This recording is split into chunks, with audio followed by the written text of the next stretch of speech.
Wakwana kwana tauraleni maketa zuara na tauraleni maketa usikugona kwako tauraleni maketa tenda mwari tauraleni maketa musharamba tauraleni maketa tenda mwari zviri sei nhasi sununguka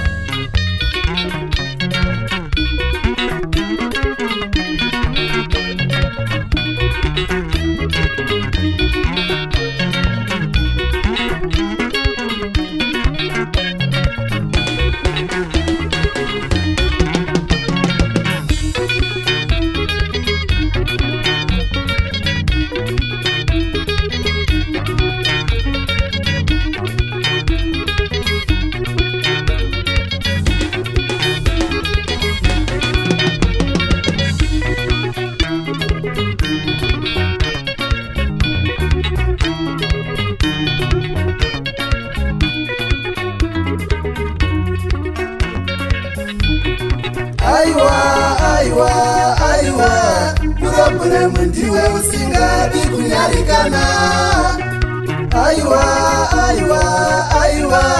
purobhuremu ndiwe usingadi kunyarikana musandione ndichidai handisi benzi dzese dzamunotamba dzese ndinodziziva musandione ndichidai handisi benzi purobhuremu munhu akanyarara munoti kutya musandione ndichidai ndiri kuziva zvandiri kuita saka musateerere musandione ndichidai handisi nzenza inga ndinozviraramira wani ndiri ndega iwe ungandionere pasi mamwe ndiwe uri kutopaisa iwe ungandionere pasi pamwe ndiwe uri kutopaisa iwe chinoziva ivhu kuti mwana wembeva anorwara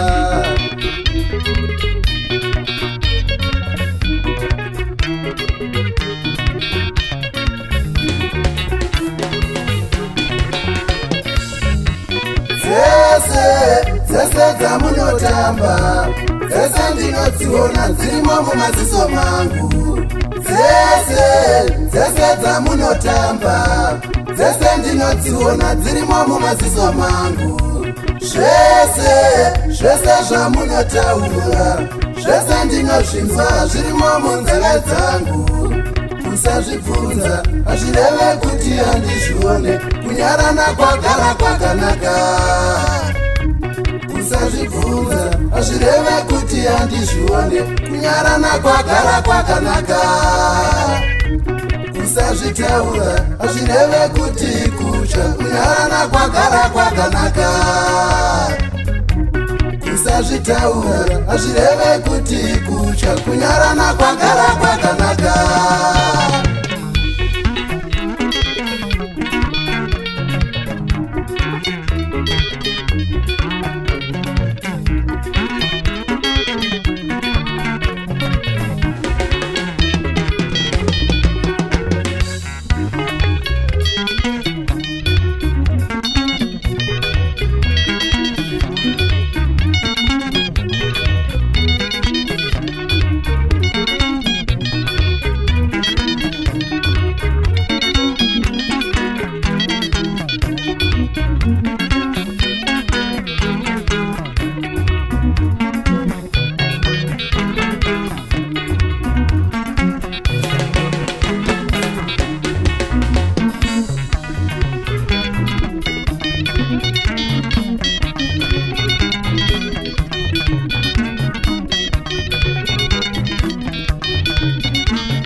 watinochemera anoziva kuvangarara kwemwoyo yedu.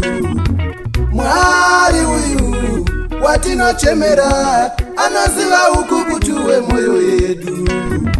Mwari uyu watinoshuvira anoziva kunyengera kwemwoyo yedu. Kuti virimai anonyemwerera zvake tawanda, asi ndiye nyoka inorumira muvhu. Kuti Nerisoni anosvika seshamwari kwavirimai, asi achichivawo mukadzi wake. Kuti uyu ndikamupa motikari yaanoda, anoswera apeuka nayo uyu ane manyemwe. Kuti uyu ndikamupa mari yakawanda kukunda vamwe, anokwazisa vanhu nezvimuti uyu anodada. Mwari uyu watinochemera anoziva kuvangarara kwemwoyo yedu. Mwari uyu watinochemera anoziva ukukutu wemwoyo yedu. Zvinoda nyasha Mwari, zvinoda nyasha Mwari, zvinoda nyasha Mwari, mwe vanhu inoshanduka. Zvinoda nyasha Mwari, zvinoda nyasha Mwari, zvinoda nyasha Mwari, mwe vanhu inoshanduka.